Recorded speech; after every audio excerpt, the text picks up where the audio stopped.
에스겔서 14장 1절로 11절까지, 에스겔서 14장 1절로 11절까지 한 목소리로 함께 읽어보겠습니다. 시작. 이스라엘 장로 두어 사람이 나와 내 앞에 앉으니 여호와의 말씀이 내게 임하여 이르시되, 인자야, 이 사람들이 자기 우상을 마음에 들이며 죄악의 걸림돌을 자기 앞에 두었으니 그들이 내게 묻기를 내가 조금인들 용납하랴. 그런즉 너는 그들에게 말하여 이르라. 내 주 여호와가 말하노라. 이스라엘 족속 중에 그 우상을 마음에 들이며 죄악의 걸림돌을 자기 앞에 두고 선지자에게로 가는 모든 자에게 나 여호와가 그 우상의 수요대로 보응하리니, 이는 이스라엘 족속이 다 그 우상으로 말미암아 나를 배반하였으므로 내가 그들이 마음먹은 대로 그들을 잡으려 함이라. 그런즉 너는 이스라엘 족속에게 이르기를, 주 여호와의 말씀에 너희는 마음을 돌이켜 우상을 떠나고 얼굴을 돌려 모든 가정한 것을 떠나라. 이스라엘 족속과 이스라엘 가운데에 거류하는 외국인 중에 누구든지 나를 떠나고 자기 우상을 마음에 들이며 죄악의 걸림돌을 자기 앞에 두고 자기를 위하여 내게 묻고자 하여 선지자에게 가는 모든 자에게는 나 여호와가 친히 응답하여 그 사람을 대적하여 그들을 놀라움과 표징과 속담거리가 되게 하여 내 백성 가운데서 끊으리니 내가 여호와인 줄을 너희가 알리라. 만일 선지자가 유혹을 받고 말을 하면 나 여호와가 그 선지자를 유혹을 받게 하였음이거니와 내가 손을 펴서 내 백성 이스라엘 가운데에서 그를 멸할 것이라. 선지자의 죄악과 그에게 묻는 자의 죄악이 같은즉 각각 자기의 죄악을 담당하리니, 이는 이스라엘 족속이 다시는 미혹되어 나를 떠나지 아니하게 하며 다시는 모든 죄로 스스로 더럽히지 아니하게 하여 그들을 내 백성으로 삼고 나는 그들의 하나님이 되려 함이라. 주 여호와의 말씀이니라. 아멘. 예, 여러분들 반갑습니다. 오늘 새벽에는 숨겨진 마음의 우상을 조심하라, 이게 제목이 되겠어요. 숨겨진 마음의 우상을 조심하라. 화요일에는 황무지의 여우를 조심하라 이렇게 됐죠. 그 다음에 어제 같은 경우는 이제 여선지자들 주술하고 부적 붙이고 막 이런 이제 여선지자들 조심하라고 말씀하셨고, 오늘은 숨겨진 마음의 우상을 조심하라 이겁니다. 본문은 이스라엘 장로들이 에스겔 선지자에게 나오는 장면으로 시작해요. 장로들이 에스겔에게 선지자에게 나옵니다. 근데 이게 이제 겉으로 볼 때는 매우 신앙적인 행동같이 보여요. 근데 하나님의 뜻을 알고자 선지자에게 나온 것처럼 보이니 그게 이제 믿음이 있는 것처럼 보인단 말입니다. 그런데 하나님은 그들의 마음을 꿰뚫어 보시잖아요. 그래서 3절 보니까 이 사람들은 그 다음 뭐라 했냐면요, 자기 우상을 마음에 이미 자기 우상을 마음에 담고 있었어요. 그 죄악에 거치는 것을 자기 앞에 뒀다. 하나님이 다 알고 계신 겁니다. 그들은 하나님 앞에 나왔는데도 그들의 마음에는 우상이 자리하고 있었던 거예요. 문제는 이제 겉으로 드러난 행동이 중요한 게 아니고요, 마음속의 태도, 이게 이제 중요하다, 그 말씀을 하는 겁니다. 겉으로는 말씀드렸지만 회칠한 무덤도 될 수도 있고요, 얼마나 외식을 잘 합니까? 그렇게 할 수 있는데 하나님은 중심을 본다고 누누이 이제 말씀하셨잖아요. 그래서 우리가 해야 될 것은 중심이 어떠한가, 마음속의 태도가 어떠한가, 내 동기가 어떠한가 늘 이제 살펴봐야 되는 거죠. 왜냐? 말씀드린 바와 같이 하나님은 그 중심을 보시기 때문에. 그래서 우리는 한시도 이 말씀, 하나님은 보이지 않는 중심을 보신다. 그래서 생명의 근원도 우리 보이지 않는 마음이고, 이 마음에서 간음, 미움, 살인 다 나오기 때문에 예수님 뭐라고 하셨습니까? 야야야, 마음부터 정돈해라. 왜? 마음이 잘못되면 이 행동으로 살인하고, 그죠? 다 이게 그 모든 원인이, 동기가 이 마음에서부터 시작하니까 하나님께서 이 마음의 죄도, 보이지 않는 죄도 확 이제 신약에 오셔가지고 넓혀 주셨다는 거죠. 3절에서 보니까 하나님은 내가 결코 그들에게 응답하지 않는다 이렇게 하신 거예요. 왜냐하니까 그들의 마음에는 이미 하나님보다 더 중요하게 여기는 우상이 그들 속에 있었던 거예요. 그러니까 이걸 하나님이 그냥 둘 수가 없지 않습니까? 누누이 말씀드리는데 하나님의 속성은 이걸 가만둘 수가 없어요. 왜? 그럼 가만두면 우상에게 잡혀가는데 어떻게 그걸 가만둔단 말입니까, 하나님이? 그래서 우상은 우리가 알듯이 단순히 돌이나 기와나 나무가 아니잖아요. 내가 가장 소중히 여기는 그 어떤 것이라도 하나님보다 앞세우는 그 어떤 것이라도 그게 이제 전제 우상이 되는 것 아니겠습니까? 특히나 이제 우리가 인생을 살아가면서 절박한 거 있죠. 돈이 절박하면 이 돈이 우상이 될 수도 있고, 이제 자녀가 절박하면 자녀가 우상이 될 수도 있고, 자기의 체면을 중시 여기는 사람들이 있습니다. 좀 사회적 지위가 있다든지, 뭐 좀 가방끈이 길다든지, 자기 체면이 우상이 되는 분도 있고, 자기 안에 있는 욕망이나 욕심들, 그 다음에 또 독특한 사람들이 있어요. 편안한 거 있죠. 아이, 됐다. 그냥 막 편안한 게 좋다고. 그게 우상이 되는 사람들도 있어요. 심지어 우리 자신도 누누이 말씀드리지만은 우상이 될 수 있다. 나 자신도 우상이 된다. 이런 우상에 대하여 하나님은 백성들이 어떻게 하기를 원하실까라고 하고 6절을 보니까 그러므로 이스라엘 족속에게 이르기를 주 여호와의 말씀에 너희는 어떻게 하라고요? 마음을 돌이켜. 이게 회개 아닙니까? 회자가 돌이킬 회자잖아요. 마음을 돌이켜서 우상을 떠나고 이렇게 하셨어요. 그리고 얼굴을 돌려라. 그리고 모든 가증한 것들을 떠나라. 이렇게 이제 말씀하셨는데 참 이게 우리하고 다르죠, 하나님은. 이게 놀랍게도 하나님은 책망하는 동시에 돌이킬 기회를 주신다. 이게 참 마음에 와닿아요.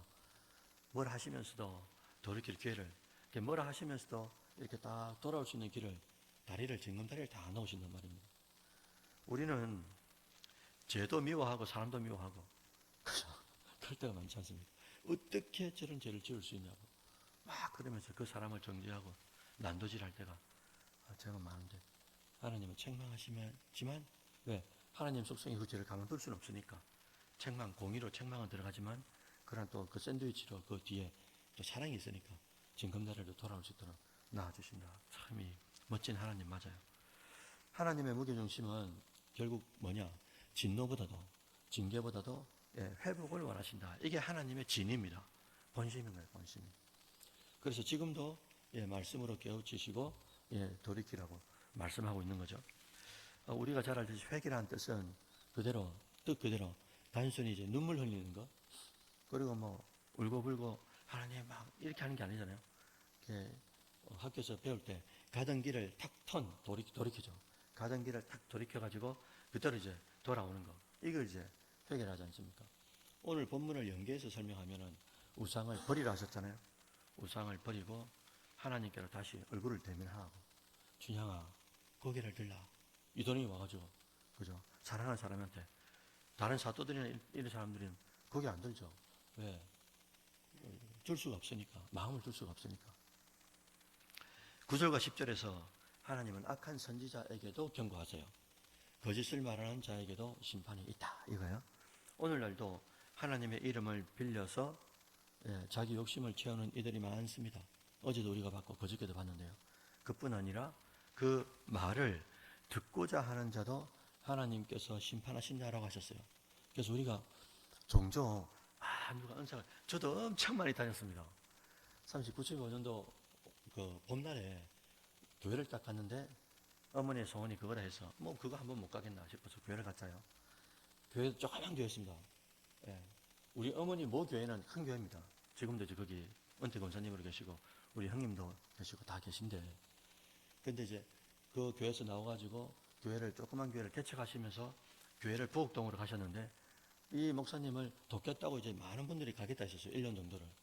선교사 마인드로 가서 1년 정도 돕겠다 했는데, 가서 보니까 우리 어머니밖에 없는 거예요. 어머니가 마음이 적적했던 거죠. 물론 이 목사님하고 사모님하고 다 친했지만은, 그럼에도 불구하고 하나님 앞에 늘 기도하면서 그렇게 해서 이제 제가 이제 교회를 가게 된 거예요. 가서 보니까 이게 쉽지 않은 겁니다. 교회가 쉽지 않았어요. 그때 목사님이 뭐라고 하시냐니까 저에게 막 이렇게, 그때 윤석전 목사님이라고, 무슨 교회죠? 연세중앙교회. 그때는 이단이라고 지켰습니다. 우리 교단에서. 지금은 뭐 우리나라에서 저한 침례교에서 제일 크다고 볼 수 있는데, 윤석전 목사님이나 그때 우리 교수님 중에도 제가 이제 십몇 년 전에 대학원을 다닐 때도 교수님 중에도 조영희 목사님도 이단일을 하시는 분도 있어요. 독특합니다. 일단 여러 종류가 있는데 그래 막 은사 집회를 많이 전국으로 다녔습니다. 저 혼자도 가고 많이 다녔는데 가면은 이제 뭐 보지도 않아요. 말씀도 안 듣고 가가지고 대부분 머리부터 내미는 분이 있습니다. 그런 분들 있잖아요. 막 은사가 용하다 뭐 점쟁이처럼 뭐 예언을 하고 뭐 이렇다 하면은 가서 막 머리 내미는 분들 있지 않습니까? 오늘 딱 그런 말씀을 하시는 거예요. 그러니까 선지자들, 예언자들이 있는데 거기 예언자들, 거짓 예언자들도 하나님을 그대로 보응한다. 그리고 그분들한테 듣고자 하는 자 있죠. 10절에. 듣고자 하는 자들도 가만두지 않는다. 이렇게 말씀하신 거예요. 그래서 오늘 본문을 보면서 예전에 생각이 난 겁니다. 그래서 뭐 저기 청도다 이렇게 유명한 이제 조그만 그 원장님이 계신데 그분들이 영하다 그러셔가지고 다시 말씀드릴게요. 죄송합니다. 용한 게 아니고 하여튼 하나님의 은사가 있다 그러셔서 이렇게 성도들이 간 적이 있었어요. 그래 가니까 진짜 맞아요. 그런 분도 있어요. 하나님의 계시를 받고 영을 하고 예언도 조심스럽게 하고 그 사람의 지금 상태를 보고 그리고 하나님 지금 말씀드릴까요? 아니면 나중에 다시 오면 말씀드릴까요? 이거 하나까지 다 체크하는 분들이 있습니다. 그 기도 받으러 오는 그 사람의 심령까지 다 체크해서 하나님 어떻게 하면 좋겠습니까? 다 이제 하는 분들이 있어요. 그런데 그렇지 않은 분도 있었습니다. 저도 우리 부산에 양정이라고 있어요. 양정에 한번 이제 갔는데 가니까 탁 들어가니까 돈부터 이야기하더라고요. 기도원인데 이런 마루였어 마루였는데 돈부터 이야기하더라고요. 와 너무 깜짝 놀랐습니다. 제가 초기였기 때문에 신앙생활 진짜 말로만 듣다가 이런 데가 있구나. 그러니까 꼭 복채받고 그거 하는 거 있지 않습니까? 그러니까 가서 어떻게 하는지를 제가 가만히 봤습니다. 그랬더니 뭐 일반적인 진짜 점치듯이 그렇게 하시더라고요. 하여튼 뭐 그래서 오늘 본문에는 10절에 보니까 그들은 자기 죄악의 대가를 담당한다 이렇게 이제 말씀하셨어요. 거짓 예언을 하거나 그 거짓 예언을 듣고자 하는 존재들까지도 조심해라 이거죠. 그래서 무엇을 듣고 싶어 하는가, 무엇에 마음을 두는가가 신앙의 방향을 결정하는데 이게 이제 우리가 조심해야 되는 거죠. 그래서 어디가 뭐 하나님의 음성을 듣는다 하더라 좋습니다. 근데 진짜 이제 분별하고 기도하면서 준비를 하셔야 되는 거죠. 그래서 하나님의 뜻을 구하는 자는 하나님 말씀에 귀를 기울여야 되잖아요. 그런데 자기 욕심 그리고 자기가 바라는 응답이 있어요. 참 독특합니다. 사람들, 성도들도. 이미 자기 안에 하나님께서 이렇게 해주셨으면 좋겠다라는 욕심이 있어요. 내가 원하는 게. 이게 이 원하는 것을 말하는 사람은 쭉 끝까지 예언을 받으러 가요. 자기가 원하는 욕심을 이걸 말해주는 그 사람, 그렇게 말하는 사람까지 끝까지 가요. 그러니까 진짜 하나님의 계시를 받는 사람들은 그렇게 말할 수가 있냐 이거예요. 그러니까 욕심이 가득 차 있는데, 정욕이 가득 차 있는데. 이게 이제 남의 모습이 아니고요. 이게 우리의 모습이 아닌가라는 거예요.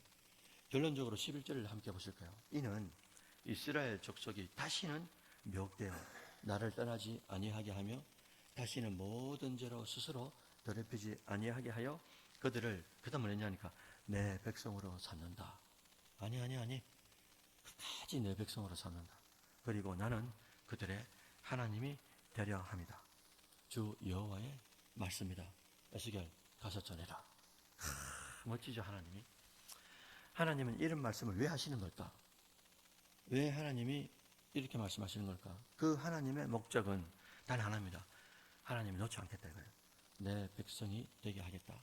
그렇게 이제 말씀하시는 거예요. 뭐 저도 청년 때도 그렇고 신앙이 진득하게 들어오기 전까지는 뭐 얼마나 방황을 하겠습니까? 교회를 딱 가가지고 처음부터 뭐 진짜 은혜를 받고 막 이렇게 하는 분들을 느꼈어요. 은혜를 받아도 또 넘어지고 쓰러지고 하면서 오는 거죠.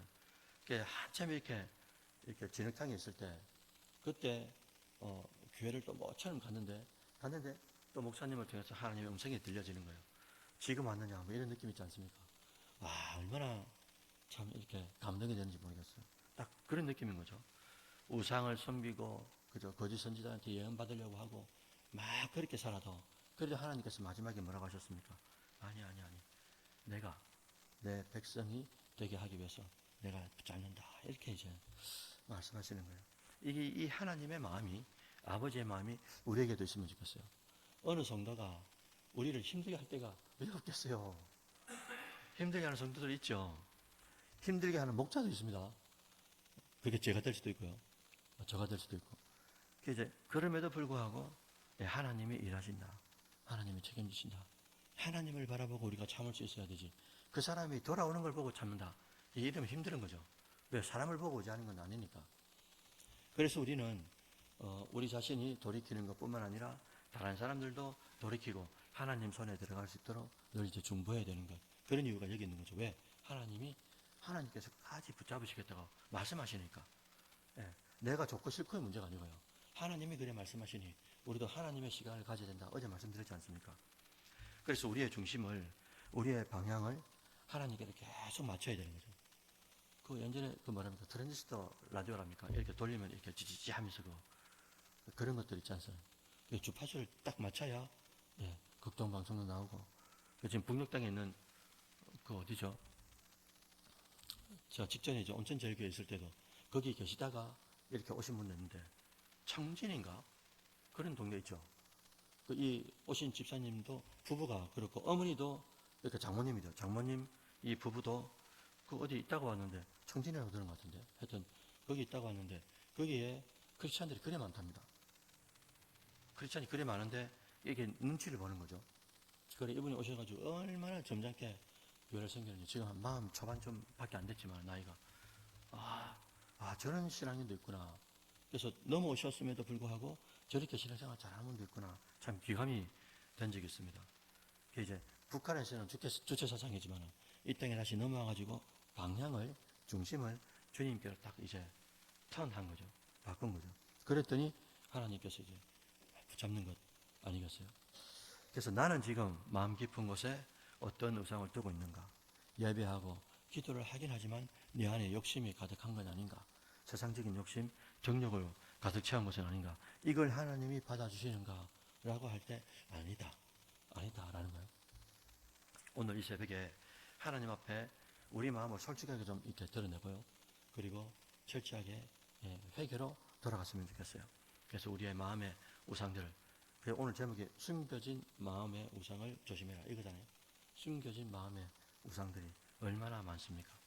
그래서 내가 나를 모를 때가 많아요. 저도 마찬가지입니다, 여러분들. 저도 내가 나를 모를 때가 엄청 많거든요. 그래서 권사님, 장로님 이렇게 대화하다가 바꾸라. 이제 내 혼자 못 깨달으니까 하나님께서 주변에 영적인 나단들을 붙여가지고 이제 나를 깨달을 수 있도록 저만 그렇겠습니까? 주일학교 아이를 붙여서라도 하나님께서 깨닫게 하시고 그런 거죠. 그래서 우리 마음에 숨겨져 있기 때문에 이걸 잘 발견하지 못하니까 하나님께서 공동체 안에서 서로 나눔과 또 교제 가운데 깨닫게 하시고 이 마음의 우상을 또 발견하게 하시고 그것을 하나님께로 턴해서 가지고 갈 수 없으니까 다 버리고 돌아갈 수 있도록 돌아가려고 하면 또 아깝거든요. 저도 한동안 좀 고민한 게 뭐냐니까 진짜 크리스찬들은 재미없는데 그 생각 진짜 많이 했습니다. 세상에는 재밌는 게 많이 있다고 생각해요. 세상에 있다가 돌아오는 사람들은 술도 있죠. 내 혼자 담배도 피우고 할 수도 있죠. 이게 다 기호식품이니까. 그런데 교회 가면 이게 너무 식상하거든요. 이게 미지근하고 아무 재미가 없단 말입니다. 믿지 않는, 진짜 영적인 체험을 하지 못한 사람들은.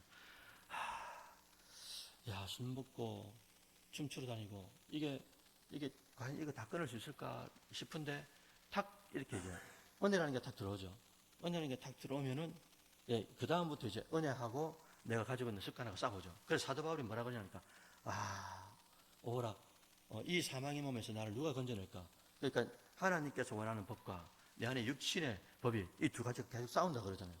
그렇게 주의 음성을 듣고 기적을 베풀고 하는 정도, 사도 바울도 끊임없이 육체를 가지고 있는 동안에는 계속 이제 싸운다고 표현을 하는 거예요. 우리도 이런 요소들이 아직까지도 많은 찢기들이 남아있지 않겠습니까? 그런 것들을 오늘도 말씀하신 것처럼 숨겨진 이 은밀한 마음의 우상들을 잘 이렇게 버리고 또 턴해서 하나님께로 온전하게 돌아가는 새벽에 본적들 되시기를 주의 이름으로 축원드립니다. 아멘.